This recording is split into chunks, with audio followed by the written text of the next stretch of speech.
I hope you enjoy my stories. Instead of just clicking thumbs down, please comment and share how we can do better. If you do like our video, then please like and subscribe. Doomsday. The bar was quiet tonight, almost surreal. A dejected Frank thought. He couldn't remember why he had bought the damn thing in the first place. If it wasn't for the lunch rush, he would be bankrupt by now. Behind the bar was a tight squeeze for him. I really should lose some weight. This can't be healthy, he mumbled half out loud. Surveying the crowd, he hoped to notice someone needing a fresh drink. 6 tables with just a few people at each table and John at the bar. He knew most by their first names. The main door opened with a squeaking sound, letting a waft of fresh air into the room.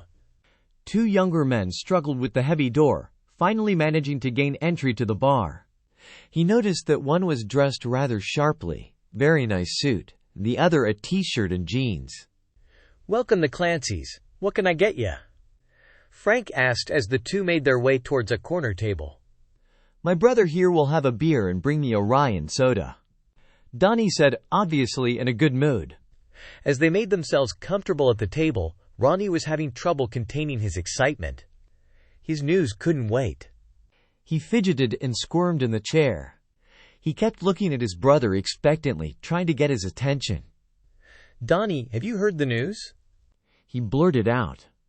Looking about the bar, Donnie, off in his own world, noticed how empty it was. The man seated at the bar was wearing an expensive suit out of place for this establishment. He surmised that he was probably an alcoholic hiding in here, far from his normal crowd. They will only lived a few blocks away in a run-down tenement. "This place seems to have suffered the same fate," Donnie mumbled.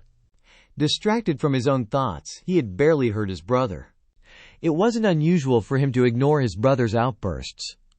He always seemed to be running on some bizarre tangent. Within a few moments, the bartender was approaching the table, and that caught Donnie's attention. It'd been a long day, a hard day. A drink was what he needed. Frank proceeded to place the drinks in front of them. "That would be $8.95, or would you prefer I ran a tab?"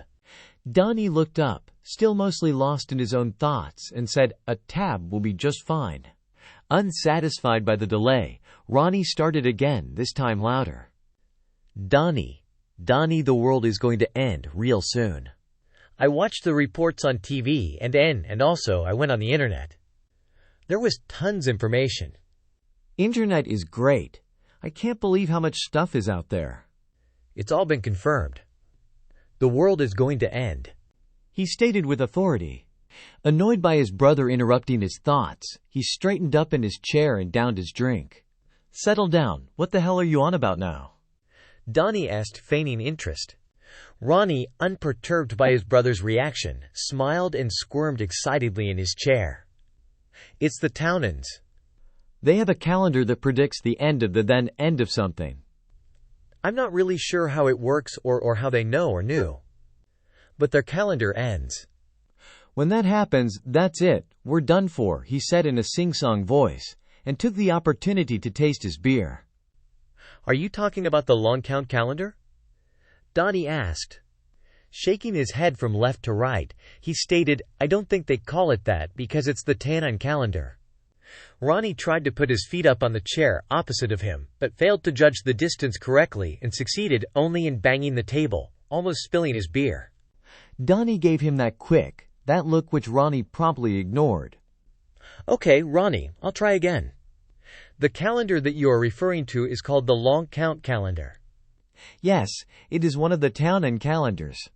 They had several calendars that provided different information for various things. Something like when to the plant corn, stuff like that. The long count calendar was for recording history in a linear sense. "I don't think anywhere in there it states the world is going to end," he said in an attempt to make it as simple as possible. Agitated, Ronnie banged his fist on the tabletop, causing his beer to slop slightly. "But it's all over the internet?" "I'll be happy to show you lots and lots of sites that have the stuff. I've read everything. It all says the same thing. On December 21st, the world is going to end, and that's this year. So we have less than a year," he said with finality. Still trying to unsuccessfully remain calm, Donnie pointed at Ronnie. Ronnie, what year is it supposed to end? December 21st, 2135, 2135, Ronnie emphasized, proceeding to draw small circles in the spilled beer on the table. Okay, Ronnie, let's look at this. What is the date now? Donnie asked louder. It's January 15th, Ronnie stated with surety. And that means we have less than a year. Internally, Donnie just cringed. This may be harder to explain than he had thought. Not quite what I meant. What year is it? He said, resuming his normal tone. It's 2136. We just had New Year's a little bit back. Ronnie seemed to be losing interest in the conversation and began looking everywhere in the bar and at nothing in particular. His right hand started pushing his beer glass backwards and forwards. Stop that. Ronnie, you are aware that when we have New Year's, the year changes? I'm not stupid. You know, yes, I know that, he said, crossing his arms and sitting up straighter in the chair. Where your facts are just a little bit off, last year was 2135. This year is 2136, so our date is January 15th, 2136. Can you see what is wrong with your logic? Donnie asked, lifting his empty glass to his lips. Animated Ronnie looked everywhere and then directly at Donnie. Are you sure? I think you just lying to me? Ronnie sulked and stamped his feet slightly. Ignoring Ronnie's slight tantrum, Donnie said, Okay, Ronnie, if you don't believe me, we'll ask the bartender. It looks like I need another drink anyways. Donnie waved over at the bartender, catching his attention. He made a small circle motion in the air and then pointed at himself. Frank nodded at him and proceeded to get the drink. Slowly, he shuffled over towards the table, carefully maneuvering the tray between other tables. He then placed the drink down in front of Donnie. Before you go, can you answer a simple question? What year is it? Donnie asked. Frank looked at them somewhat puzzled. Why, it's 2136, and left the table quickly to get safely behind his bar, avoiding more stupid questions. Drunks never change, he thought to himself. Ronnie scoffed down half his beer, avoiding looking at Donnie. You and the bartender had that arranged, he said with resignation. Smiling in an attempt to break his brother's bad mood, Donnie said quietly, We have never been here before, Ronnie. Just admit you made a mistake and we'll be done with it. I'm not trying to make you look stupid. Your information is a little wrong. It's good that you tried to improve yourself and learn things. Yeah, right, no matter what I come up with, you have to prove me wrong, Ronnie said in a dejected tone.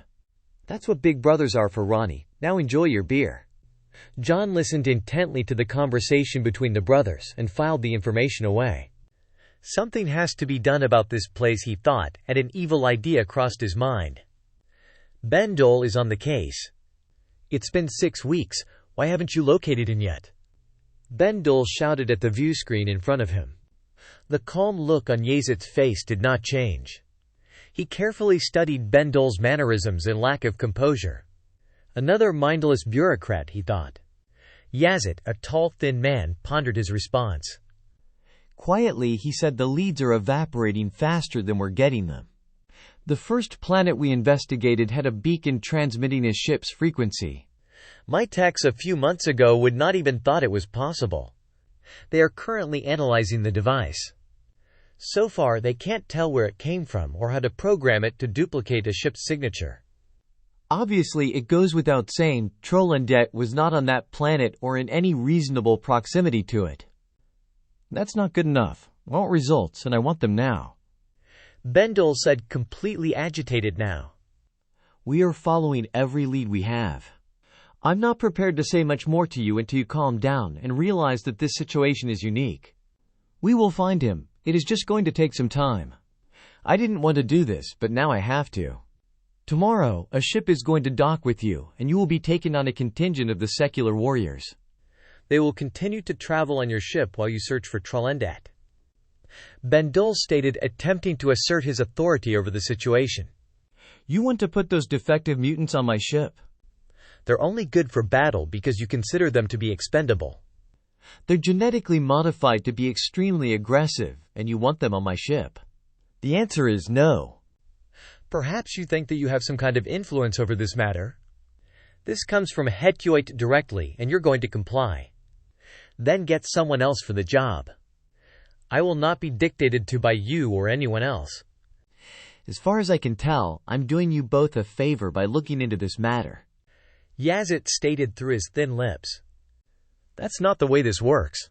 You no longer have an option of quitting this assignment. You've accepted it and you will continue. If you didn't want this job, you should have said so at the beginning. Now you're contractually obligated to us?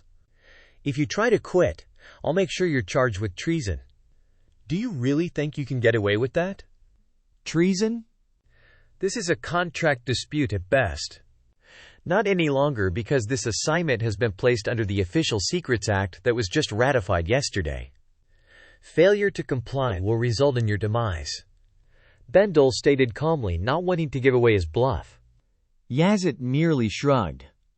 Okay, you don't have to have a full contingent on your ship, but you have to have at least 12, and the rest will just trail behind you in their own ship. That's the absolute best that I can do, and still to be in appearance of compliance with Hetioit's wishes. Bendel suggested warily. 12.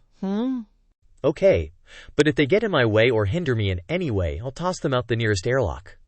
Yazit said, accepting the situation. And who do they report to? They report directly to me.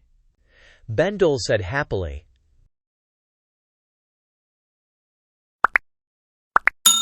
I would like to thank you for watching the video to the end. To encourage us to make more videos, please like, subscribe, comment, as well as share. Check out this other video if you haven't already.